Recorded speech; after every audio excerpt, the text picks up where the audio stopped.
अशी आहे ना, एक वेगळाच सामाजिक विषय हा प्रेक्षकांपुढे पेश केल्याबद्दल मी सर्वप्रथम आमचे निर्माते सागरजी आणि रजनीजी यांना धन्यवाद देतो.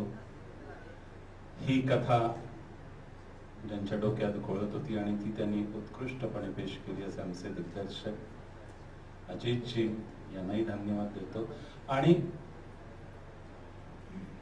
या फिल्म मधले जे सगळे कलाकार तंत्रज्ञ हे आहेत या सर्वांना धन्यवाद देतो. यांना धन्यवाद अशासाठी की ही याचं फिल्म मेकिंग मी पाहत होतो.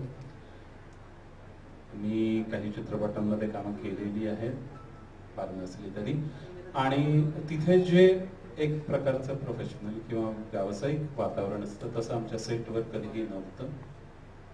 प्रत्येक जण त्याच्या भूमिकेत त्याच्या कॉल टाइमच्या मला वाटतं आधीपासूनच अर्धा तास आधीच सगळे पोहोचायचे आणि तेव्हापासून ते पॅकअप होईपर्यंत किंबहुना घरी जायचं तो त्या भूमिकेतच असायचं, त्याचाच विचार करत असायचं.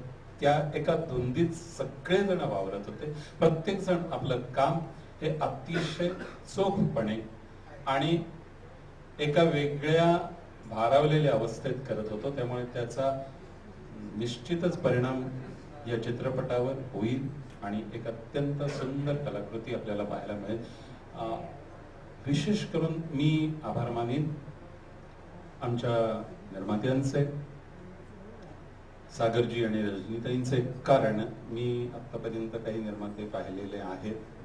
मी आत्तापर्यंत असा एकही निर्माता पाहिला नव्हता जो शूटिंगच्या प्रत्येक दिवशी पूर्ण शूट चालू असेस्तोवर साध्या खुर्च्या टाकून एका कोपऱ्यात कंप्लीट प्रोसेस पूर्णपणे इन्व्हॉल्व होऊन पाहत होता. ही जी गोष्ट असते ही एखाद्या कलाकृतीच्या निर्मितीत खूप खूप महत्वाची असते. कलाकारांना तंत्रज्ञानही त्यामुळे उत्साह येतो. एका सुंदर कलाकृतीत मला काम करायला मिळालं याबद्दल मी आमचे निर्माते, आमचे दिग्दर्शक, आमचे तंत्रज्ञ आणि माझे सगळे सहकलाकार यांचा अत्यंत आभारी आहे. धन्यवाद.